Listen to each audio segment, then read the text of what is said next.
ஒற்றை பார்வை அதைத்தானே யாசித்தேன். கிடையாது என்றால் கிளியே என் உயிர் போக யோசித்தேன். 4 ஆண்டு தூக்கம் கெட்டு இன்றுன்னை சந்தித்தேன். காற்றும் கடலும் நிலமும் அடித்தீ கூட தித்தித்தேன்.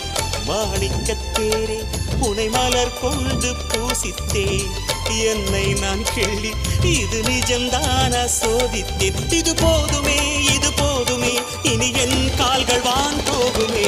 என்ன அழகு எத்தனை அழகு கோடி மலர் கொட்டிய அழகு இன்றெந்தன் கை சேர்ந்ததே.